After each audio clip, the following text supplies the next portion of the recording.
All right, now this is vertical projectile, or what we call free falling bodies. These are the objects that are going to move vertically up and come vertically down. They're not going to move in a way of parabolic form, never. We're doing up and down this one here. All right, so some call free falling bodies. No matter what you call them, projectile motions, but these ones are the vertical one. The key here is always to work from one point to another point. That's a key, number one. You need to choose a point. You could be working from point A, maybe from the bottom to the top, point B. And you need to understand point A will be the starting or the initial. Point B will be the final, and then you do the data that has to do with point A to point B. You always write V initial velocity equals to V final equals to gravitational acceleration equals, of course we know it, it's 9,8 meters per second squared. It's always directed downwards. Then you go for delta time, which is always and forever will be positive for us. And then we have delta y, or the height or the displacement. This delta is a displacement, and then v final, it's a vector, v initial, it's a vector. The only thing that is not a vector, it's time. So you'll always have a plus. The other guys, you will have plus or minus. Now, since you've got vertical projectile, the G is always known. You need other two information, meaning in total, you must end up with three quantities, end up with three things known. G is the first one. You need the other two. Then use the equations of motions. All right, there are three of them. There is a fourth one for a special case, but there's only three, not four. Okay, because the fourth one is actually the third one for a special case. When acceleration, it's 0. All right, then you'll be able to calculate everything. Now, when you're doing point A to point B, it's for a single object all of the time. You do data for each object individually and choose direction positive where the object is initially going. I prefer that. Well, you can choose positive whichever way you want, but always, preferably, choose positive where it is going initially. If the object was thrown upwards, then it comes back. Choose up because initially it was going up. Choose up as positive.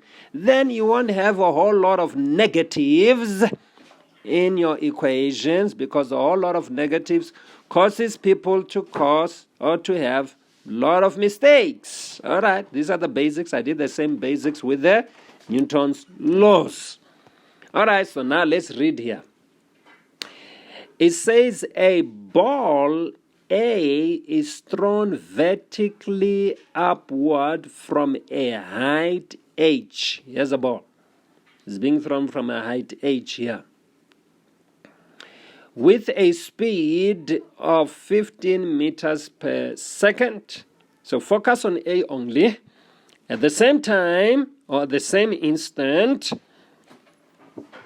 a second identical ball, identical meaning their mass are exactly the same. Normally, that's what it means, unless otherwise stated. B is dropped. Dropped means initial velocity for B is 0. From the same height as ball A, as shown in the diagram below. Both balls undergoes free fall, meaning They are falling under the influence of one force, which is the force of gravity. Objects flowing under an influence of gravitational force or the weight only, it's called free force. One force is acting on them, the gravitational force. That's why it's called free force, okay? Free fall. And eventually hit the ground. Okay, explain the term free fall. I just did. Okay. All right, now let's go for 1.1. 1.2 rather, it says calculate the time it takes for ball A to return to its starting point. So now we are going to focus on ball A. Here's the scenario for ball A. So I'm going to draw, this looks like more like that height. So ball A starts from that white spot.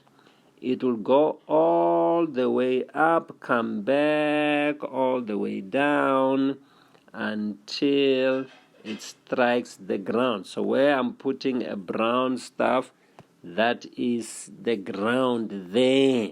It is the ground. So this is your ground. This is the ground.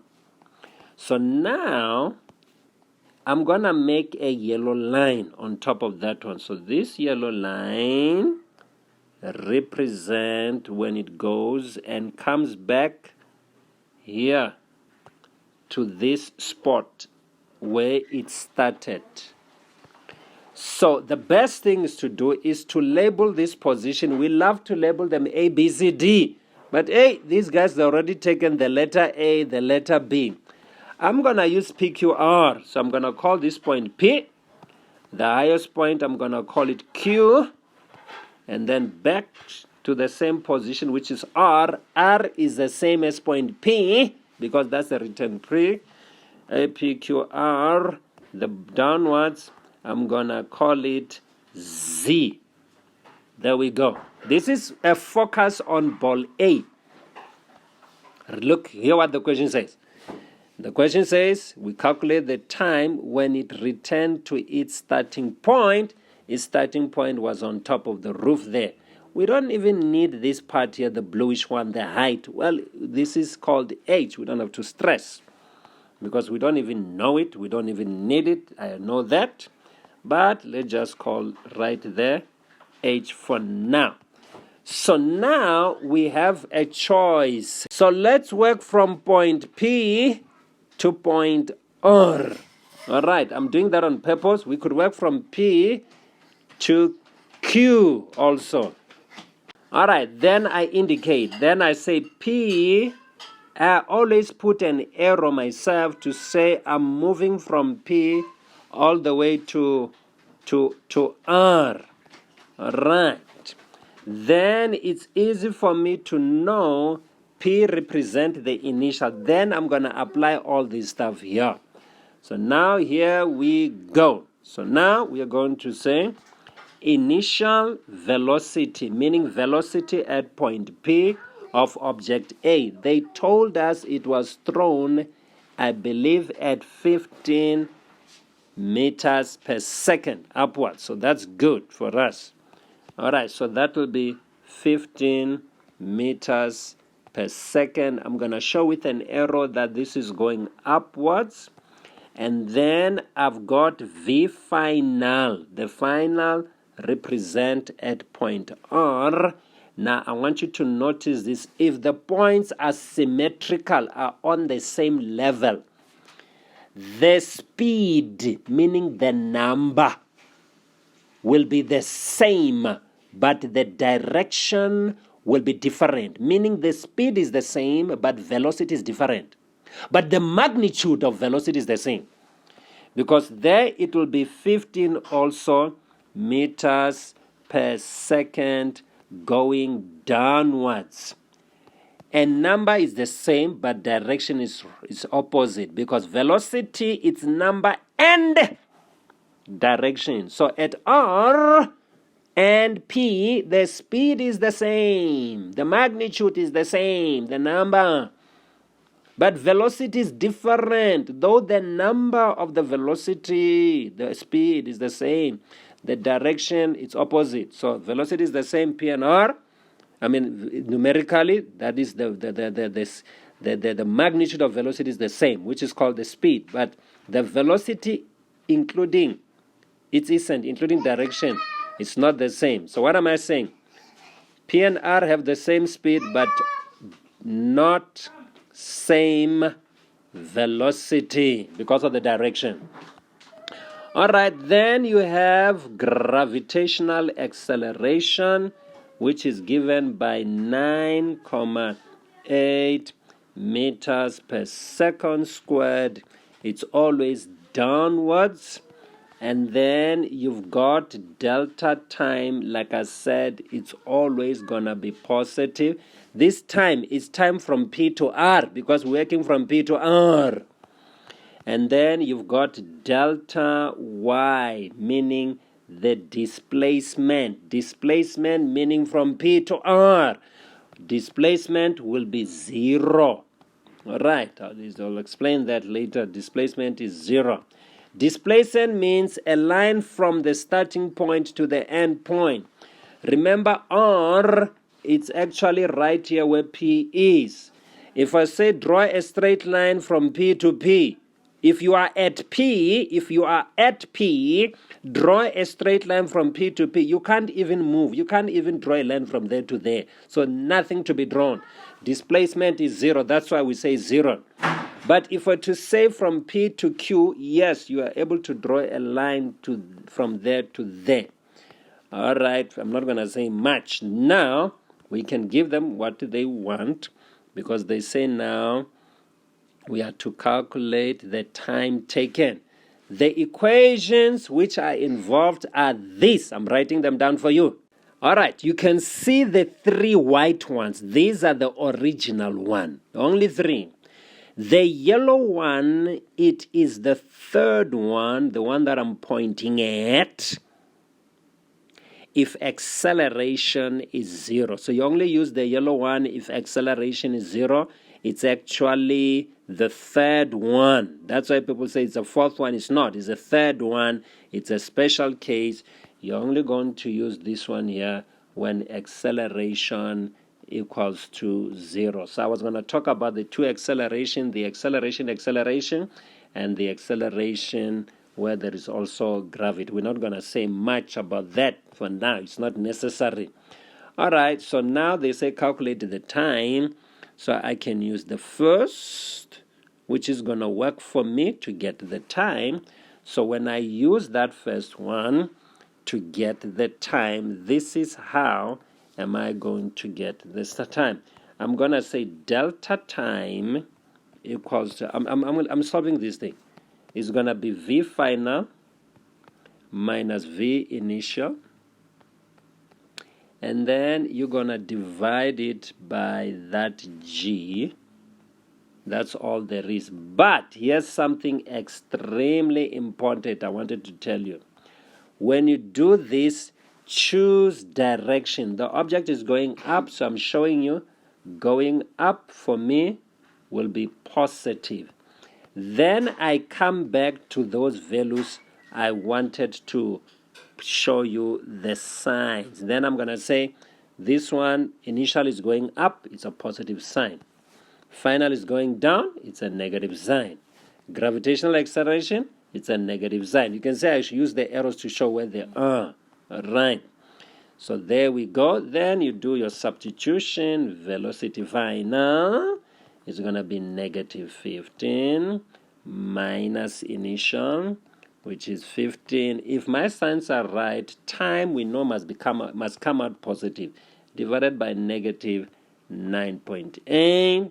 You do your beautiful calculation. My time becomes 3,06. That will be seconds. Now listen to me. This is time to move from PQ to R, back there. If you divide this time by 2, split it, divide it by 2, which is 1,53. It means time from P to Q. It's 1,53.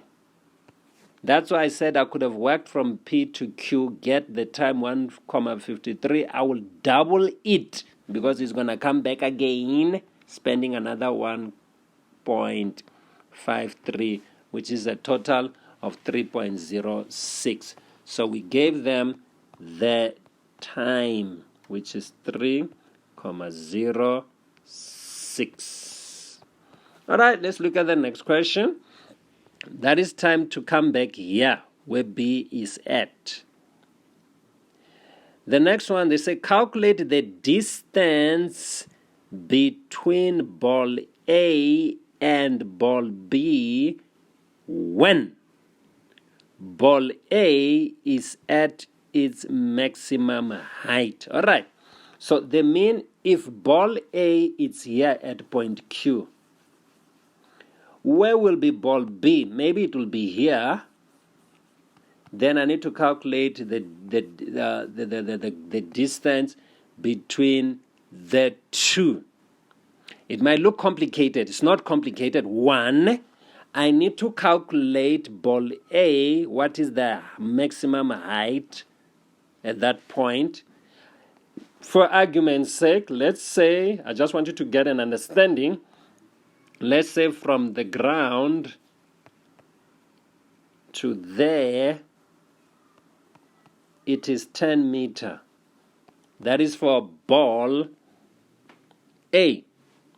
And then for ball B, from the ground to somewhere here, let's say it's 6 meters. So sure enough, you can tell that here it's 4. You can tell that pretty well. All right. So I'm going to calculate this entire height, or the displacement already covered. So we're going to do that right now. First, I'm going to calculate the distance from P to Q, which takes 1,53 time to get there. All right, so I'm going to say, all right, here we go. We're working from P to Q. All right, initial velocity, again, initial velocity, it's 15. I'm choosing up as positive. I'm not going to put the units. Final velocity, which is velocity at the highest point, you already know it's 0 by now, you guys. And a gravitational acceleration is going to be negative because it's downwards, 9.8 meters per second squared. And then delta time, we already figured it out. It was 1.53 by that time. So in other words, when ball A has traveled 1.53 seconds, it will be up in the maximum height. By the very same time, 1.53 seconds, ball B would have traveled how much? Downwards. That's exactly what we're looking for. All right. So in this time, ball A, in time 1.53, ball A will have traveled so much upwards. So I need the equation that is a distance displacement. I'm going to use this one here. I'm just going to substitute one time because you already know this, you guys. So I'm going to write delta y, its initial velocity, which is 15, multiplied by time. I got it 1.53.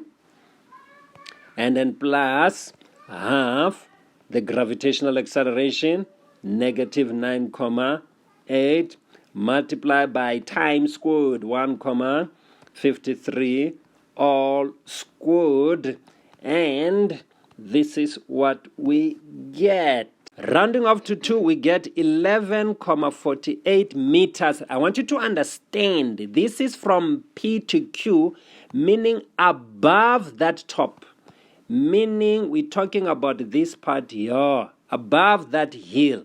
So in other words, if I were to draw that picture again for you so that you don't get confused, so I'm going to say, okay, we've got that height there, but then from here all the way to the top there, to that point Q I've called, that distance, this one above, that is above the ground, that is above the edge, it's gonna be 11,48 meters. All right, now we're going for ball B. All right, for ball B, so I'll be working from R going down, or from P going down. All right, so I don't know where, but then I'm gonna say from point P all the way to some other points that I don't know, because that will be how far it would have traveled. Well, let's call it T, to point T. All right, but remember this object is going downwards, so I'm going to choose down as positive, and then I'm going to say initial velocity for ball B, it was 0 because the object was dropped. If you can remember there, it was dropped, okay? It was dropped at the same time. But now we're trying to calculate when object A has traveled 1.53 seconds. By the very same time, object B would have traveled how much the distance, all right? And then V final, I don't know it yet, but gravitational acceleration, I got it. It's going to be 9,8. Because we chose down as positive for B, this gravitational acceleration will be positive rather. Time is the same thing, having traveled 1,53. And then we're trying to get the delta Y. This is good news because we already have 1, 2, 3, so we can now calculate that. I want the equation that does not use final velocity. Which one does not use final velocity? It is this one again. I'm going to use that one again. So using that same equation, we are going to have delta Y equals to initial velocity is 0 multiplied by the time 1,53, and then plus half gravitational acceleration is positive 9,8 multiplied by the time 1,53, all squared, and then we get the answer for that. All right, I get 11,47 meters. Look, these numbers were always the same, but here's the difference. This one was going upwards, but this one is for the downward motion. So which means I'm going to use another color next to it here. There, I'm using the pink one. So which means going downwards, this dude would have covered 11,47 meters. So the distance between the two, it has to be the following: the distance from there to here. So we're simply adding these two numbers together. So I'm just going to write it there together. I'm going to write dist, and then I'm going to say bit between A and B is going to be, just add them as they are, no negative, no positive. You're taking this 11,48 and then plus 11,47. You're going to add them together. So 11,48 plus 11,47, you have a distance of 22,95 meters apart. So this is the answer they were looking for. I want you to understand, I took each ball separately. Whenever I take each ball separately, each ball must have its own sign for direction. If ball A is going up, I'll choose up, positive for that one, but I'm not going to use up positive for the other ball. I will check where the other ball is going. Because B was going down, I chose plus for it, for downwards. All right, so I individualize. Well, you can choose up positive for both of them. It doesn't matter. All right, but this makes things easy. All right, so this part of sketching graphs, I'm reserving it.